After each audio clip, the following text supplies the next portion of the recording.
আমার ভালোবাসার বন্ধুদের জন্য নিয়ে চলে আসলাম একটা বাঁধাকপির ঘন্ট। আর বাঁধাকপির সিজন শেষ হতে হতে একটা অবশ্য এভাবে বাঁধাকপির রেসিপি করে খেয়ে দেখেন যে কতটা মজা লাগে। আর এই রেসিপি রুটি, ভাত, পরোটা, লুচি সব কিছুর সাথে একদম জমে যাবে। যারা সবজি প্রেমিক তাদের কাছেও কিন্তু ভীষণ ভালো লাগবে। আর একদম অল্প মশলা দিয়ে, তেল দিয়ে একদম রান্না করে নিয়েছি। আপনারাও চাইলে এরকম অল্প তেল মশলা দিয়ে রান্না করে নিতে পারেন, আর খেতে কিন্তু দুর্দান্ত হয়। নমস্কার বন্ধুরা, সবাই কেমন আছেন? আমি পাপড়ি চলে আসলাম আপনাদের মাঝে কুকিং হাউসের পক্ষ থেকে একটা নতুন রেসিপি নিয়ে চলে আসলাম। এখানে নিয়েছি বাঁধাকপি কেটে, বাঁধাকপির ঘন্ট হবে। সাথে নিয়েছি আলু ছোট ছোট করে কিউট করে কেটে, নিয়েছি 2টি টমেটো, আর নিয়েছি একটু মুসুরির ডাল। এটা দিয়ে হবে বাঁধাকপির ঘন্ট। আর সঙ্গে থাকুন, আমি বাঁধাকপিটা কিভাবে ঘন্টটা রান্না করি। কড়াইতে তেল দিয়ে দিয়েছি আর একটু লবণ দিয়ে দিলাম। এখন আলুটা ভেজে নেব। আলুটা দিয়ে দিয়েছি, আর আলুটা কিন্তু ছোটো ছোটো আলু, তাই ছোলা ফেলিনি। বন্ধুরা, এখানে একটু লবণ দিয়ে দিয়েছি। এখন আমি নেড়ে চেড়ে একটু ভেজে নিলাম। এখানে দিয়ে দিচ্ছি কাঁচামরিচ আর দিয়ে দিচ্ছি পেঁয়াজটা আলুর সাথে একটু ভেজে নেব কাঁচামরিচকে।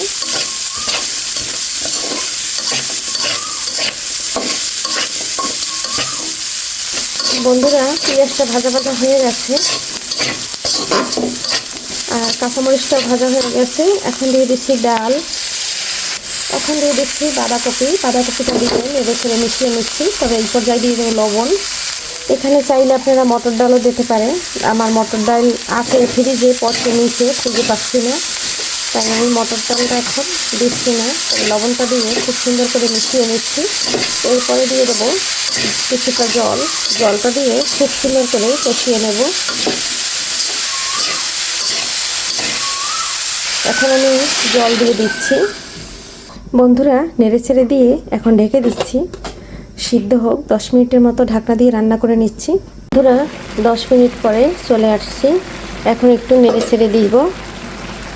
নেড়ে ছেড়ে দিয়ে দেখবো যে কতটা সিদ্ধ হয়েছে। এখনের বাঁধাকপিতে কিন্তু অনেকটা জাল লাগে, কারণ এখনের বাঁধাকপি কিন্তু একদম অনেকটা বাড়তি, আর এতে কিন্তু জাল একটু বেশি লাগে। অন সিজনের বাঁধাকপিতে যেরকম জাল লাগে ওই রকম। আর এখন আমি একটু নেড়ে ছেড়ে মিশিয়ে দিচ্ছি। এই পর্যায়ে দিয়ে দেব কেটে রাখা টমেটো, আর দিয়ে দেব হলুদ। এখন আমি হলুদটা দিয়ে দিচ্ছি। 1 চামচ দিয়েছি জিরা ও ধনিয়ার গুঁড়া, আর সামান্য দিয়েছি একটু ঝালের জন্য, যেহেতু বাঁধাকপি মিষ্টি মিষ্টি লাগে। আর আমাদের বাসার মিষ্টি খাবার কেউ খায় না, তাই কিন্তু একটু মরিচের গুঁড়াও দিয়ে দিয়েছি। এখন আমি নেড়ে ছেড়ে মিশিয়ে দিচ্ছি। মিশিয়ে দিয়ে আবারও 10 মিনিট ঢাকনা দিয়ে ঢেকে রাখবো। ঢেকে খুব সুন্দর করে রান্না করে নেব, আর একদম মাখো মাখো হবে। তারপরে দিয়ে দেব ফোড়ন।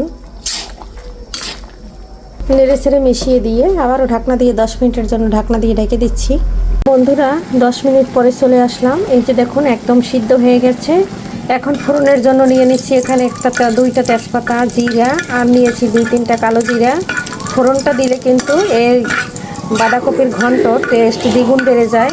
তাই এখন আমি এখানে দিয়ে দেব শুকনা লঙ্কা দিয়ে দিচ্ছি। আর আজান দিচ্ছে। বন্ধুরা, শব্দটার জন্য সরি চেয়ে নিচ্ছি। এখানে আমি 4টা শুকনো মরিচ দিয়েছি মাঝখান থেকে ভেঙে। আর এখন এটা খুব সুন্দর করে লাল লাল করে ভেজে নেব। এই পর্যায়ে আমি একটু নেড়ে ছেড়ে দিচ্ছি। আর যেহেতু বলছি আমি বাঁধাকপির ঘন্ট করব, সেক্ষেত্রে আমি এখন একটু আতপ চালের জলটা দিয়ে দেব। এটা আমি আতপ চালের জল গুঁড়োটা আমি জলের ভিতরে মিশিয়ে তারপরে দিয়ে দিচ্ছি, তাহলে একটু মাখো মাখো হবে। আর এই পর্যায়ে জালটা একটু হাই হিটে রেখে রান্না করতে হবে, তাহলে কিন্তু রেডি হয়ে যাবে আমার বাঁধাকপির ঘন্ট। এখানে চাইলে আপনারা আরও সবজি দিতে পারেন, কিন্তু আমি আর কিছু দিচ্ছি না। আমার বাসায় আজকে আর কোনো সবজি নেই। আপনারা চাইলে এটা মাছ দিয়েও করতে পারেন, মাছের মাথা দিয়ে। আজকে আমার ঘরে মাছের মাথাও নেই, তাই এভাবেই করে নিলাম। নেড়ে ছেড়ে সম্পূর্ণ মিশিয়ে দিয়েছি। এখন আমি ফোড়নটা একটু ভেজে তারপরে দিয়ে দেব। এখানে অফ ক্যামেরায় দিয়েছি কিছুটা পেঁয়াজটা একটু লাল লাল করে ভেজে নেব, তাহলে ফ্লেভারটা খুব সুন্দর আসবে। এটা কিন্তু বন্ধুরা আপনারা চাইলে পেঁয়াজ ছাড়াও রান্না করতে পারেন। আমি আজকে একটু পেঁয়াজ দিয়েছি। এখানে দিচ্ছি 1 চামচ গরম মশলার গুঁড়া, এখানে আছে দারচিনি, জিরা, আর আছে এলাচ, আছে তেজপাতা। এর গুঁড়াটা আমি করে রেখে দেই, সেই মশলাটাই দিয়ে দিয়েছি। আর এটা কিন্তু অবশ্যই দিবেন, মাংসের মশলাটা দিলে ফ্লেভারটা খুব সুন্দর আসে আর খেতেও কিন্তু বন্ধুরা দারুণ লাগে। আর এই ঘন্ট যদি থাকে রুটি পরোটা ভাতের সাথে একদম জমে যাবে। যাকে একবার খাওয়াবে সে কিন্তু আবারও রিকোয়েস্ট করবে যে বাঁধাকপির ঘন্টটা একবার হইলেও রান্না করুন। এখন এখানে দিয়ে দিচ্ছি কেটে রাখা ধনেপাতা দিয়ে এখন আবারও নেড়ে ছেড়ে দিচ্ছি। আর এই যে দেখুন ঘন্টটা কিন্তু আমার একদম হয়ে গেছে। এভাবে একবার হইলেও বাঁধাকপির ঘন্ট দেখতে পারেন, সে দারুণ লাগে খেতে। আর এদিকে আমার ফোড়নটা কিন্তু একদম ভাজা হয়ে গেছে, পেঁয়াজটা কিন্তু একদম বেরেস্তা করে ভেজে নিয়েছি। একদম পুড়ে ফেলবো না, তাহলে কিন্তু আমার বাঁধাকপির ঘন্টের কালারটা নষ্ট হয়ে যাবে। এখন আমি দিয়ে দেব, এই পর্যায়ে চুলার জালটা অফ করে দেব।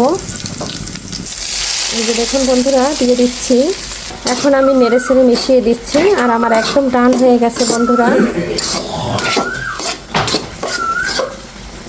বন্ধুরা বাঁধাকপির একটু ঘন্টর ফিটনেসটা দেখুন আর কালারটা দেখুন কত সুন্দর আসছে। এই পর্যায়ে জালটা অফ করে দিচ্ছি। এখন নামিয়ে নেব, নামিয়ে আপনাদের সাথে পরিবেশন করছি।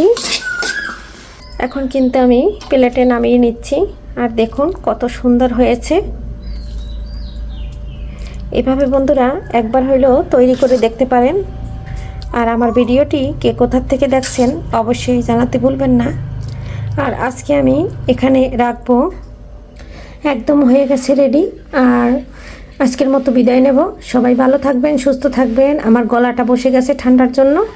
আর আগামী ভিডিওতে দেখা হবে আবারও নতুন কোনো রেসিপিতে। এ পর্যন্ত সবাই সুস্বাস্থ্য কামনা করে বিদায় নিচ্ছি। বাই।